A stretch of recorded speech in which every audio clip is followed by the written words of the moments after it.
Olá pessoal, espero que estejam todos bem e espero que vocês já tenham assistido a parte 1 da nossa aula. Vamos à parte 2, onde vamos falar um pouquinho sobre o dimensionamento da proteção contra sobrecorrentes, começando com a sobrecarga. Simbora! Bem pessoal, no item 5.3.4.1, a nossa norma NBR 5410, ela fala da coordenação de condutores e dispositivos de proteção. Então, vem o seguinte item, né? Para que a proteção dos condutores contra sobrecargas fique assegurada, as características de atuação do dispositivo destinado a provê-la devem ser tais que... Então, a gente tem essas duas equações, né? Ela fala que uma corrente B tem que ser menor ou igual que uma corrente N, que tem que ser menor ou igual que uma corrente Z, né? E a corrente 2 tem que ser menor ou igual que 1,45 IZ. O que são essas variáveis? Então vamos lá. IB para a norma é a corrente de projeto do circuito. Potência aparente dividido por tensão. Tá? É a nossa corrente de projeto, aquela corrente IP que a gente utilizou anteriormente. Né? O que é a IZ? A IZ é a quantidade de corrente que os condutores são capazes de conduzir, dependendo das formas de instalação. Então, se vocês lembrarem, a gente tem uma tabela. Essa tabela define qual é a corrente máxima que cada condutor é capaz de conduzir. Logicamente, para 30 graus, sobre uma dada forma de instalar. Se a gente colocar mais circuitos no mesmo eletroduto ou mudar a temperatura, a gente espera ter uma capacidade diferente. Então, esse Z seria a corrente máxima que esse condutor suporta. Né? E a IN? O que é a IN? Bem, a IN ela é a corrente nominal, ele é a corrente nominal do dispositivo de proteção. Então, se você pegar um disjuntor de 25 amperes, IN seria igual a 25. Tá bom? E o I2, ele seria a corrente convencional de atuação, que seria essa segunda conta. Tá? A corrente convencional de atuação, ela é a corrente em que o seu dispositivo, seja disjuntor ou seja fusível, ele começa de fato a atuar. Então, se vocês lembrarem, né, um disjuntor de 25 amperes, né, com 26 amperes, né, talvez ele vai começar a atuar. Né? Mas a partir de quanto de corrente, né, esse dispositivo ele de fato começa a atuar em segundos ou em frações de segundos. Né? Isso depende da corrente convencional, né? E essa corrente convencional geralmente depende do tipo de dispositivo, como a gente vai ver. E ela tem que ser menor ou igual que 1,45 IZ. Bem, quais são aqui as razões para essas equações? Bem, primeiro, a corrente nominal do disjuntor tem que ser menor que a corrente máxima que o cabo suporta. Então, essa primeira parte aqui da inequação, ela fala o seguinte: poxa vida, você não quer proteger o cabo? Então, o seu disjuntor tem que abrir o circuito antes de atingir a corrente máxima que o cabo suporta. Além disso, a nossa corrente do nosso disjuntor nominal, ela tem que ser maior que a corrente do circuito. Pô, se você tem um circuito que a corrente é 30 amperes, você não pode colocar um disjuntor de 25, senão ele vai desligar seu circuito com a corrente normal dele, a corrente nominal de operação. Então, isso aqui é para garantir a proteção correta. Segundo ponto, né, essa condição aqui, ela está associada, de fato, ao tempo de atuação do dispositivo. Né? Então, essa corrente aqui, nominal aqui de atuação do seu dispositivo, ela tem que ser menor que esse fator aqui de 1,45 vezes a corrente do cabo, que já é uma condição de sobrecarga. Né? Então, essas seriam as duas razões para ter essas inequações. Né? Bem, como que a gente calcula aquela corrente IZ, né, que é a capacidade de corrente do nosso dispositivo? Bem, é um novo cálculo que a gente vai fazer aqui, mas o que a gente faz, né, é olhar a corrente do condutor, né, para uma dada condição aqui e multiplicar por aqueles fatores de correção. Então, você vai calcular o FCT, o FCA e o FCR, dependendo das formas de instalar, e multiplicar a corrente dessa tabela por esses fatores de correção. E a corrente convencional de atuação? Bem, isso é definido pelas normas, de dispositivos. Então, por exemplo, para mini disjuntores, né, do tipo DIN, a gente tem que essa corrente convencional de atuação, né, ela é 1,45 vezes a corrente nominal do disjuntor. Então, se o disjuntor for de 25 amperes, é 1,45 vezes 25 amperes. Mas para fusível não é. Tá? Para fusível vai depender da corrente, tá bom? Então, tem fusível que tem um fator de 1,9, tem fusível que tem fator de 1,6 e por aí vai. Né? Então, a gente tem que pegar o nosso fusível, calcular a corrente 2 dele, ou pegar o nosso disjuntor, calcular a corrente 2 dele, e comparar naquela inequação para garantir que o disjuntor é adequado. Tá? Para ficar claro, vamos fazer um exemplo. Acho que é a melhor forma da gente aprender isso aqui. Então vamos dimensionar os condutores e proteção de um circuito de chuveiro, 6.800 watts, 220 volts. A temperatura ambiente é 35 graus Celsius, o eletroduto embutido em alvenaria e cabos de PVC que a gente está usando. E a gente vai considerar que no pior trecho da instalação, esse circuito compartilha um eletroduto com o circuito de iluminação. Então a gente tem o condutor de chuveiro junto com o circuito de iluminação. Tá? Vamos lá. Para poder dimensionar, primeiro vamos dimensionar o condutor. A potência é 6.800 watts, a tensão é 220 volts. Isso nos dá uma corrente de 30,91 amperes. Ok, essa é a corrente de projeto. Fatores de correção, né? O cabo está embutido em alvenaria, não tem aquele fator de correção de resistividade térmica do solo. Como é 35 graus, se vocês forem na tabela, vão encontrar um fator de 0,94. E como tem dois circuitos compartilhando o mesmo eletroduto, o FCA dá 0,8. Né? Então, se a gente calcular o produto, né, FCA vezes FCT, dá 0,752. Portanto, a corrente de projeto corrigida, né, a gente já viu isso nas nossas aulas anteriores, ela é 30,91 dividido por esses dois fatores, que dá 41,1 amperes. Agora eu vou na tabela da norma e procuro um cabo que suporta uma corrente maior que 41,1 amperes. Professor, eu não posso usar o de 6 milímetros, não? Não, porque é menor do que 41,1. Então você vai para um condutor de 10 milímetros quadrados para esse chuveiro, que suporta. Né? Tem uma corrente aqui 57 amperes. Né? Então perceba que eu calculo a corrente de projeto corrigida, olho na tabela, dá 57 amperes. Mas como eu já falei anteriormente, essa corrente de projeto corrigida, ela não tem valor físico, significado físico nenhum. Tá? Na verdade, essa corrente de projeto, depois que você calcula a bitola, você joga ela fora. Você esquece que ela existe. Ok? 57 ali, então 10 milímetros quadrados. Esse será o condutor que nós iremos utilizar. Agora vamos para a proteção. Bem, vou calcular a capacidade de condução real do cabo, que é a corrente IZ. Se vocês lembrarem, o que é o IZ? Ele é o produto da corrente que o condutor suporta pelos fatores. É um fator que deprecia essa corrente. Né?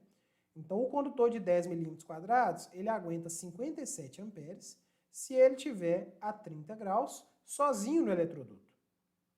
Só um circuito. Se você coloca dois circuitos, que é o nosso caso, ele vai suportar menos corrente.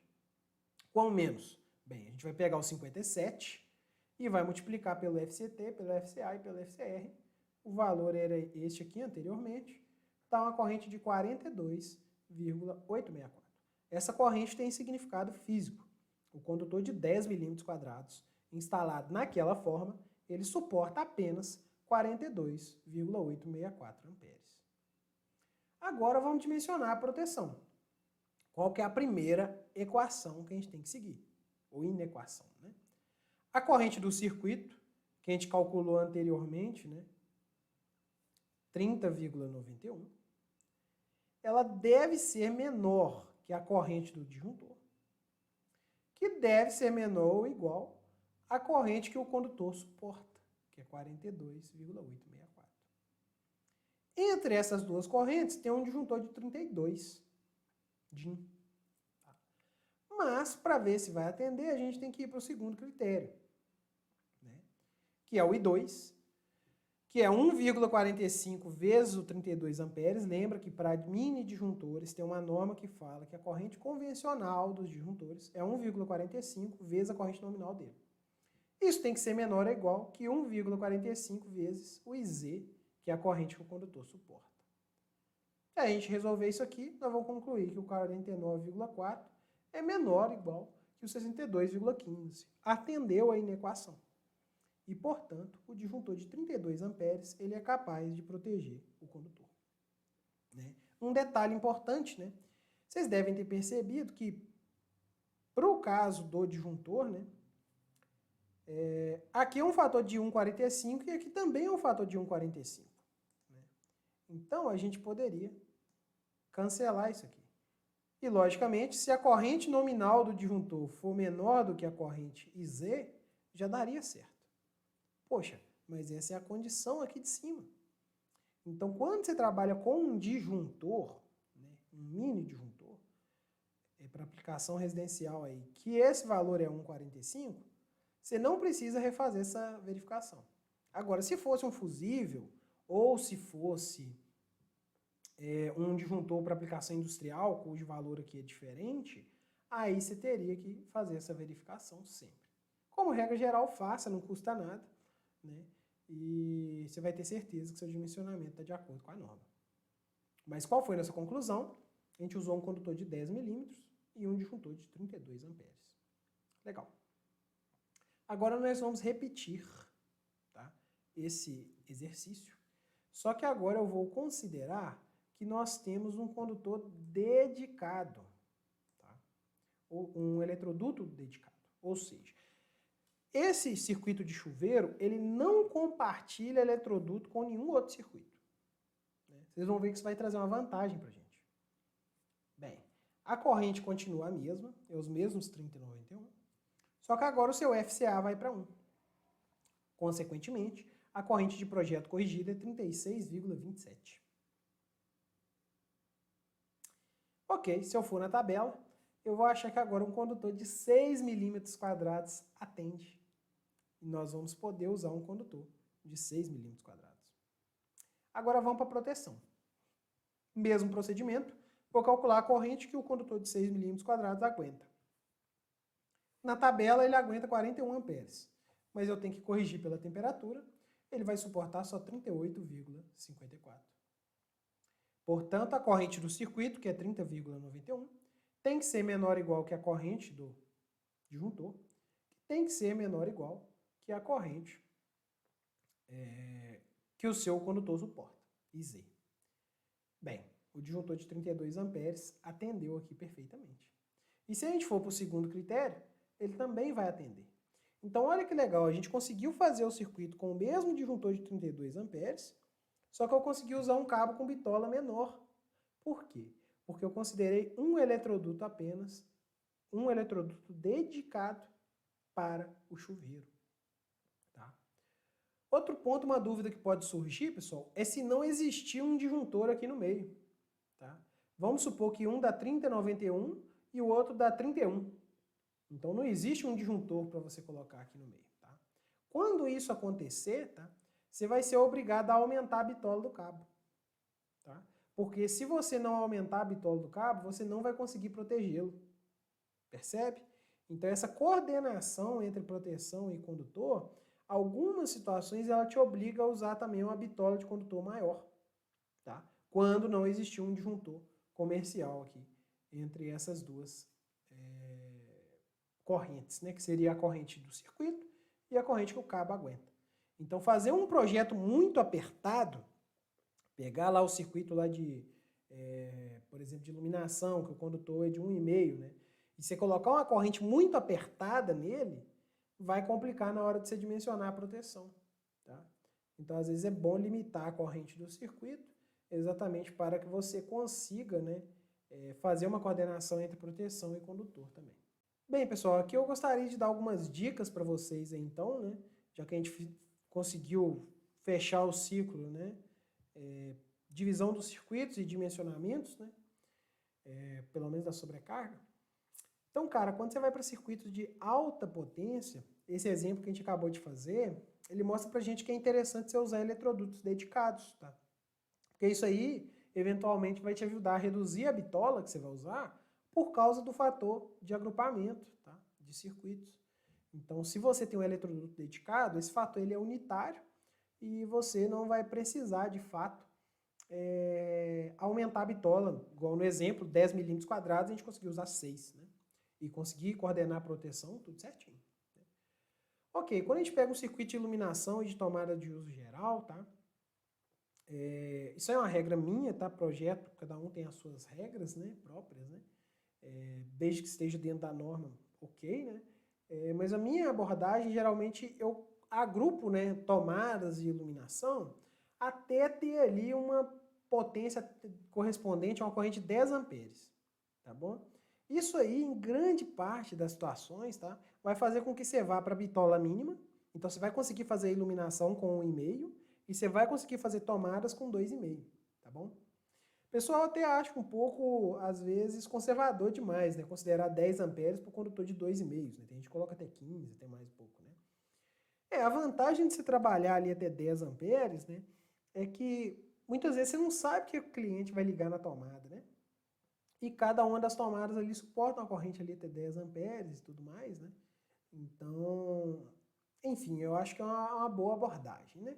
Então, trabalhar ali, por exemplo, né, em 127 até uns 1.200 VA, ou até uns 1.800 de tomada, ok, né? Agora, mais do que isso, já começa a ficar muito, tá? E pode ser que você acabe tendo que mudar essa bitola, tá? E especificamente no circuito de cozinha, eu até aconselho usar condutor de 4 milímetros quadrados, tá? Porque os eletrodomésticos que a gente utiliza na cozinha, eles estão ficando cada vez mais potentes, tá? E, consequentemente, se você tiver um condutor de bitola maior, esse circuito ele já está preparado para as mudanças futuras de carga que podem acontecer naquele cômodo, né? Por esse motivo, né, eu acho que usar 4 milímetros quadrados ali nas tomadas da cozinha, área de serviço ali, pode ser uma boa ideia, tá? Ok. Quanto ao disjuntor geral, tá? Eu geralmente menciono esse disjuntor por demanda, tá bom? Não pela carga instalada. Exatamente para você ter uma coordenação entre o disjuntor do medidor e o disjuntor geral, né? E aí, se você tiver um problema de sobrecarga na sua instalação, o seu disjuntor geral atuar antes do seu disjuntor do medidor, né? Isso também vai ajudar a evitar um sobredimensionamentos, né? Principalmente dos condutores de entrada ali do seu quadro de distribuição, tá? E por fim, nunca esqueça da queda de tensão, tá? Num circuito residencial ali, dentro dos cômodos da casa, essa queda de tensão costuma ser desprezível, tá? Mas quando a gente pensa em áreas externas, por exemplo, né? Se você tiver, por exemplo, uma área de churrasco, alguma coisa do tipo, e lá vai ter um banheiro com um chuveiro e tudo mais, ou seja, cargas elevadas e com distâncias maiores, isso pode ser crítico, tá? Então é muito importante a gente não esquecer da queda de tensão no dimensionamento, tá? Essas seriam algumas dicas aí, pessoal. Ok, e quando fala do curto-circuito, né? Como é que funciona, o que a norma fala sobre a proteção contra curto-circuito, já que a gente só discutiu sobre a carga, né? Bem, a norma ela especifica geralmente essa equação aqui, né? Que talvez alguns de vocês não estão habituados a ela, porque é uma integral, tá? Mas basicamente o que isso aqui está fazendo, né? A gente faz o que a gente chama de integral de Joule, né? A gente calcula, né, por unidade, né, qual que seria a energia total ali, né, que está sendo entregue para o cabo, né? Na verdade, seria a energia dissipada no cabo, né? Por isso que eles usam a corrente ao quadrado, porque resistência do cabo vezes corrente ao quadrado te dá um valor ali de energia, né? E o que a norma fala, né? Que o produto da corrente de curto-circuito ao quadrado, pelo tempo que essa corrente de curto-circuito está circulando no cabo, né, ela deve ser menor que uma constante ao quadrado vezes a seção do cabo ao quadrado, né? O que isso aqui está falando para a gente? Quanto maior for a bitola do seu cabo, mais robusto ele é à ação de um curto-circuito. Então, mais tempo, né, ele consegue suportar a mesma corrente de curto-circuito, certo? Existem até alguns gráficos que os fabricantes mostram, depois eu vou mostrar um para vocês, a respeito disso, que mostra exatamente essa relação, né? E aquela constante que tem ali, aí depende do material do cabo, né? E ela depende também da isolação, né? Se vocês lembrarem, né, existe uma temperatura de curto-circuito do cabo, né? Depois, se vocês retornarem na aula lá na aula de condutores, vocês vão ver que na tabela, né, que eu mostro os diferentes tipos de condutores, tem uma temperatura máxima da isolação e tem a temperatura de curto-circuito, que seria uma temperatura que seria suportada por esse material em curtos intervalos de tempo. Ok? Então aqui a gente tem algumas dessas constantes, né? Por exemplo, um condutor de cobre, isolação de PVC com bitola menor que 300 milímetros quadrados, essa constante vale 115. Tá bom? Se a gente for para uma isolação diferente, a gente vai ter valores diferentes. Note aqui, né, que essas constantes, né, para EPR e XLPS são maiores, porque eles são isolantes que suportam temperaturas maiores, né? Então a temperatura de curto-circuito deles pode chegar a 250 graus, enquanto o PVC apenas 160. Tá?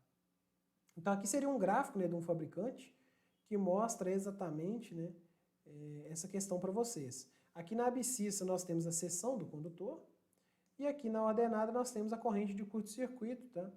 Em quiloamperes aqui no caso, né? Então, se a gente tiver, por exemplo, uma corrente aqui de 10 quiloamperes, né? Se eu quiser suportar por apenas um ciclo, né, um condutor, o que é um ciclo? Né? 16 milissegundos seria um ciclo de 60 Hz. Né? Basicamente, esse condutor aqui, ele suportaria essa corrente de curto-circuito. Tá? Então, tem uma seção ali, por exemplo, de 6 milímetros quadrados, ele não suportaria, né? Mas o condutor de 10 milímetros quadrados, ele suportaria sim.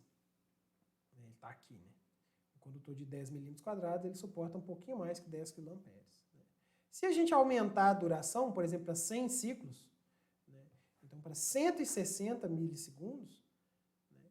Para eu aguentar 10 kA, a gente já tem que ir para um condutor de 95 milímetros quadrados. Né? Ele suporta um pouquinho mais.